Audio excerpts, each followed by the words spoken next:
An Easy Way to Become a Saint by Father Paul Sullivan, Chapter 9. Reading. Another easy and effective way of arriving at an eminent degree of holiness is spiritual reading. We have pointed out that the reason for so little sanctity in many souls is not weakness or malice, but ignorance. Spiritual reading dispels this ignorance and helps us to feel all the charm and consolation of God's blessed love. Every Catholic should, without fail, make spiritual reading daily for 10 or 15 minutes. The neglect of this duty is disastrous.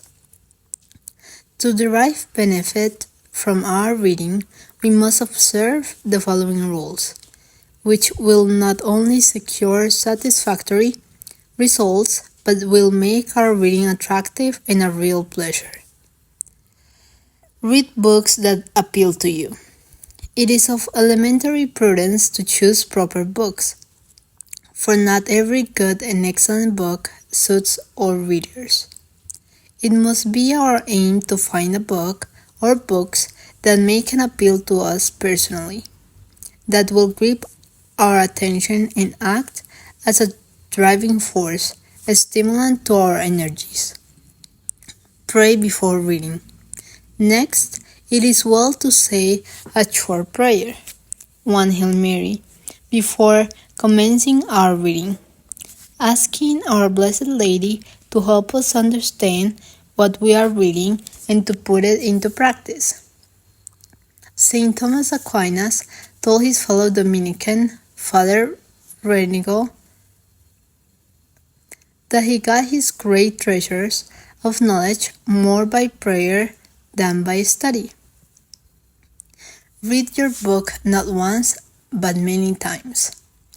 It is a fatal mistake to read a book quickly or to read it only once. That produces very little good. We must not read a spiritual book as we read a romance. However, while reading a book may be, the truths it presents are so great that our poor weak minds only succeed in grasping them little by little. It may treat of the first of all truths, the love of God. Nothing seems easier to understand than that. Yet, daily experience shows how very vaguely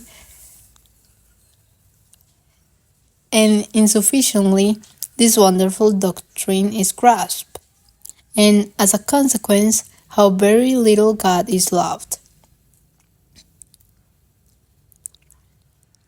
One book read slowly does us more good than 100 read hurriedly. One fact, one conversation, one little story has often changed the whole tenor of a man's life. The following incidents, related to the writer by a dear old priest, show that even what appears at first sight trivial may exercise a lasting impression on one's conduct. When a student in college, he told me, my confessor kindly gave me some advice one day in recreation. It seemed simplicity itself. Yet that advice has given me the most profound consolation all the long years of my life, and has moreover enabled me to give similar consolation to the souls of many who have consulted me. A second incident was my hearing a short story about the Mass some months after my ordination. This left a vivid and indelible impression on me, so that I have never celebrated the Holy Sacrifice without thinking of it, and as a result, I enjoy deep devotion in saying every Mass. A third fact which this good priest mentioned is no less surprising.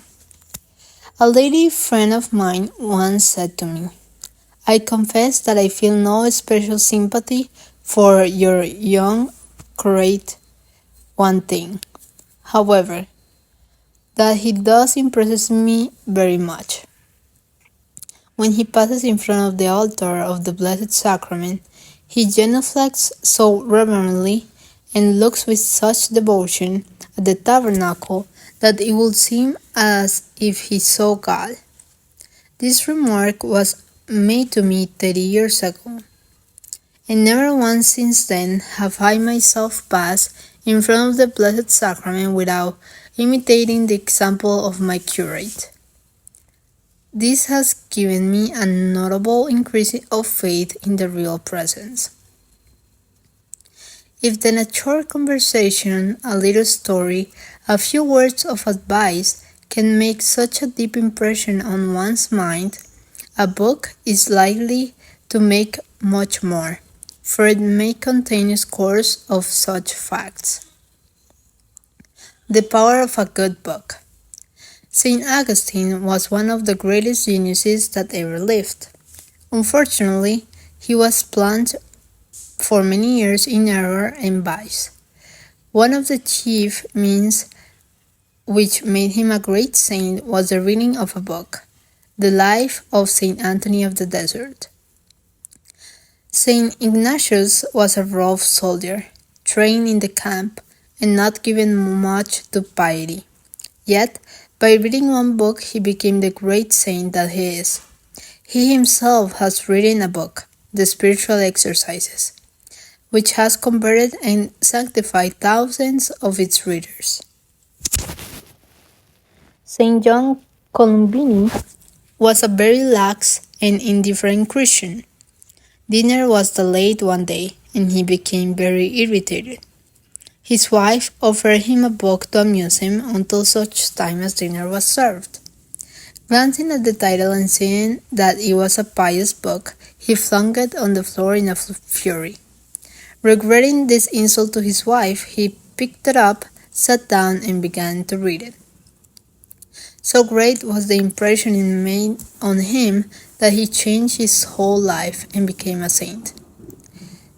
La Harpe taught the most impious doctrines, which he published in books very cleverly written, causing great harm to his readers.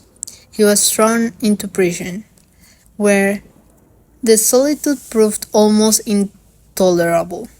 He found a pious book, which, though far from his liking, he read for amusement. Gradually, he became engrossed in it, and read chapter after chapter.